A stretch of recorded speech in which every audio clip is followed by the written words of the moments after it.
welcome back. I am the Irish guy, and this was Super Bowl week. Now, to most people this side of the Atlantic, that was about as noteworthy and exciting an event as watching your postman pick popcorn out of his belly button. Honestly, the Super Bowl, to me, I would rather spend 2 hours eating nothing but the skin off my dead granny's feet than watch that overbloated commercial.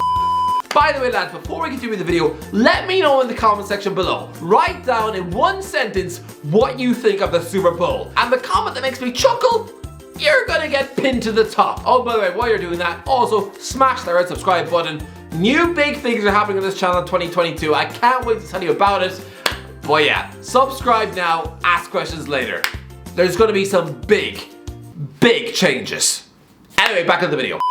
Honestly, it is an American football match polluted with adverts, and that somehow generates $15 billion every year. I mean, any Americans out there, don't you dare call this a sporting event. No, I'm sorry, the sport, that's just a distraction. I mean, look at the people in the crowd. No, don't you dare tell me the likes of Charlize Theron and Katy Perry give two monkeys about who wins the goddamn match. I mean, Niall Horan's from Westmeath. He should be sitting at home analysing hurlers from County Wicklow. You know, attending his cousin's school's hurling final, squeezing it in before his niece's 2-hour christening in the afternoon. He should not be sitting in a sweaty goldfish bowl in California, pretending to care about what Odell Beckham Jr. does on a pitch. I'm sorry, but if you grew up milking pigs on a farm in Mullingar, then no, I refuse to believe that you suddenly know about football terms like dying defence, singleback, or muff. This is just one big populist, elitist, celebrity theme park. This is essentially just one big commercial masquerading as sport. A collection of Hollywood's biggest and fattest egos, all who collectively hate Ricky Gervais. I mean, do you know how much it cost advertisers to secure a 30-second commercial during the Super Bowl? $5.6 million.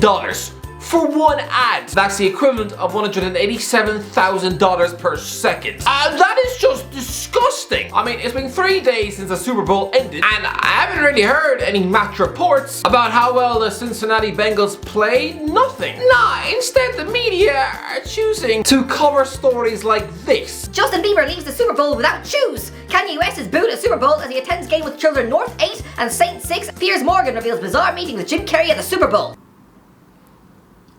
I don't care about any of this. I mean, in the build-up to this match, most people, they weren't actually breaking down the NFL formations or anything. No, the only story in the media was about whether or not Tupac was going to show up on stage. The Super Bowl is not a football event. Can we please stop pretending that it is? It is a sickly cry for attention. As evidenced by after the match, not content with, you know, winning the football game, here we have LA Rams star Taylor Rapp. Oh, he just has to propose to his girlfriend on the pitch. Oh, everyone, look at me! Look how perfect we are! Oh, please give me attention!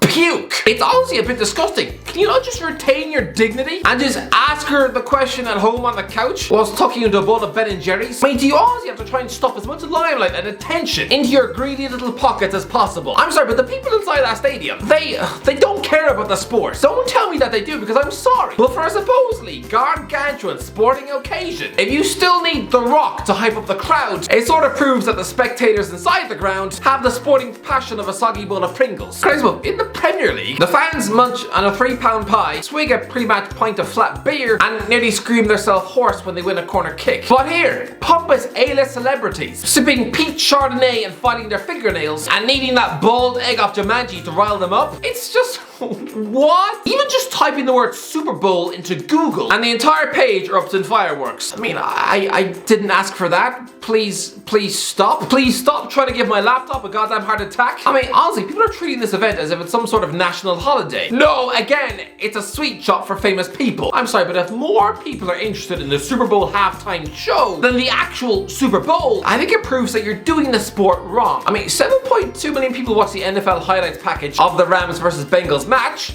you know, actually featuring the football, and in contrast to that, 43 million people watch the halftime show, where the rap artists have a combined age of 286. Yeah, that section of people are over a quarter of the way to 1,000 years of age. I mean, here we had poor old Snoop Dogg stumbling out performing his old 90s tunes, desperately trying to hope that we'd all forgotten about those Just Eat adverts. I'm sorry, still trying to maintain your musical credibility in 2022, when all through lockdown, I watch you deliver pizza on telly about 3,000 times, and voicing a dog puppet over Christmas, then no, Snoop Dogg? I don't care if you have just bought Death Row Records. To me, your musical credibility is now splattered at the back of an Uber Eats microwave. I mean, what do you think the younger generation thought tuning into this? I mean, watching someone's grandma waddle out on stage in a cowboy hat. Honestly, she looks like someone's granny who stumbled up on a karaoke stage on a hen night in Mallorca. I mean, this is a generation who worships the likes of Taylor Swift and Billie Eilish, right? God knows why. I'm pretty sure Mary J. Blige, by comparison, looks like that stuffy old cranky neighbor who refuses to give you any of her mini Kit Kats on Halloween. Ah yes, that's what the young kids want to see. 50 Cent hanging upside down, puffing and wheezing like that asthmatic penguin off Toy Story 2. Ozzy, this is a 46-year-old grown adult who's already been shot 9 times. The last thing he needs is for half his body's blood to instantly rush to his head in front of 100 million people. Not to mention, hanging upside down like a goddamn vampire very quickly makes him look like DJ Khaled. Or, you know, one of Ricky Gervais' selfies in the bath. It's not a flattering angle, 50 Cent. Or 50-year-old man. I don't know why I'm complaining though. The Super Bowl halftime show has always been a complete circus. I mean, back in 2011, the Black Eyed Peas basically vomited verbal autotune diarrhea into the mic for half an hour. Oh, pump it! No, please don't. I mean, 3 years ago, after both Rihanna and Pink had said no, the NFL scraped the bottom of the barrel by inviting Maroon 5, a musical group which mostly sounds like earache. Honestly, I would rather perforate my eardrums with a fork than listen to Adam Levine wailing sugar with his top off. I mean, they should have done away with the shambolic attention fest the moment Justin Timberlake ripped off Michael Jackson's sister's clothes on stage. I mean, that should have been the moment where you burn this entire thing to the floor, but it's just repulsive. I mean, Christ, the first Super Bowl halftime show had a morsel of class because it was performed by the University of Arizona Symphonic Marching Band. You know, focusing on instrumental-based orchestral music. Now, instead, the NFL just beg on their hands and knees to beg J-Lo to dance on stage for 20 minutes. It's honestly just repulsive. But this is about to blow the earwax out of your ears. The NFL make $15 billion every year from the Super Bowl. Around £500 million is spent by advertisers to promote, oh, I don't know, Paul Rudd eating an Egg McMuffin in front of 100 million people on screen. Or Seth Rogen promoting the latest Vauxhall car, right? And yet, the winning team make just £112,000. And the Super Bowl halftime performers are paid nothing. I mean, maybe a bowl of custard creams and a sandwich in the dressing room, but that's about it. And you might think, oh, who cares? Dr. Dre's a billionaire, and Eminem probably wipes his arse with £50,000 paychecks. Yeah, probably. And I'm sure Snoop Dogg probably does live in a gold mansion. They don't need the cash, and they'll make it back anyway. Because when Justin Timberlake performed in 2018, his music sales rose 534% on the same day. But here's the stat which will make you honestly feel like burning the NFL to the floor. Guess what? The background dancers aren't really getting paid anything. I'm sorry, but for hours of back-breaking rehearsal choreography and the mental pressure of accompanying musical legends in front of about 1/12 of the world's population, and yeah, this year they're being paid minimum wage. I'm sorry, what? Performers literally working live at the Super Bowl. You know, uni dance graduates who still live in a bedsit with their mum. They suddenly have to perform opposite Dr. Dre and 50 Cent and get paid $15 an hour for their troubles. That's probably barely enough to afford the goddamn bus. I'm sorry, but this is capitalist revulsion, and honestly, it makes me feel a bit sick. I mean, Eminem, the great Eminem, has described performing at the Super Bowl as nerve-wracking. So what do you think 19-year-old Francine from Long Island is feeling? Or, you know, 17-year-old Sean from the west coast of Buffalo? I'm guessing when they wake up on the morning of the Super Bowl, these backroom dancers must feel like vomiting their Cocoa Pops into their hand, and they're getting paid the same wage as if they were serving up chicken nuggets down the local Burger King. I mean, honestly, if you mess up at the Super Bowl, you could be memed for life. Just ask Janet Jackson. If you mess up in the drive-thru at Costa Coffee, you might get a telling off from your boss.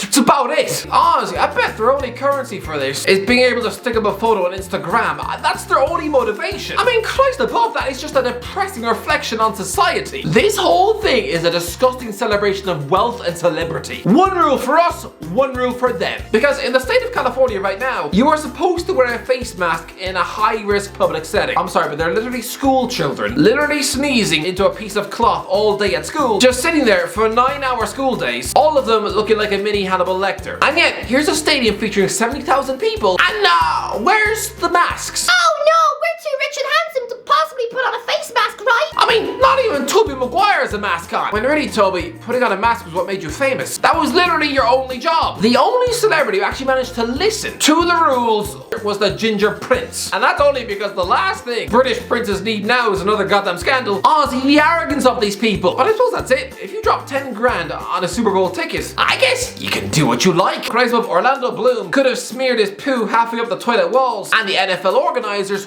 wouldn't say a word. They'd probably even offer him a complimentary glass of champagne and a towel to wipe his hands. Ozzy, this is the cult of the celebrity. Why would these organizers adequately pay the bathroom staff or the people putting pints in the concourse? You know, the little people, when they can instead use the same cash to pay for Kevin Hart's limo to the match or decorate Will Ferrell's Super Bowl suite. I mean, who needs to adequately pay, you know, the backroom staff when you can serve up 20,000-pound lobsters to Floyd Mayweather? There is money coding this thing everywhere you look. Even the price of one burger in the stadium, $19. I mean, how do you survive if you're not a billionaire?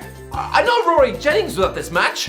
I'm pretty sure after looking at that menu, he probably spent the game just nibbling on his own foot. I mean, what else? The biggest advert of the Super Bowl was the new Lord of the Rings trailer, which honestly, I mean, look at the comments on the YouTube channel. It's just a bunch of angry nerds furiously objecting in Elvish. No doubt probably using their 1 hour daily Wi-Fi in their mum's garage. But honestly, I have to say that this Rings of Power prequel or whatever looks about as appealing as licking expired sausage out of a bathroom drain. But I suppose they even have the gall to promote this subhuman garbage cash cow when you've literally got Legolas sitting in the crowd. I mean, he honestly must have felt like stifling pancake-flavored vomit in his lungs. Oh yeah, and they also dragged Jim Carrey out of semi-retirement to rehash his role as the cable guy. I'm sorry, wasn't he about 3 or 4 years ago telling the world how he was no longer an actor and that Jim Carrey no longer even exists? I mean, I guess he exists as long as you wave a 7-figure paycheck under his nose for about 20 minutes of work. I mean, there was an advert featuring Meadow Soprano reenacting the opening credits of The Sopranos in arguably the laziest recreation I've ever seen in my life. Honestly, I put more effort into my goddamn skits. Honestly, they paid £5 million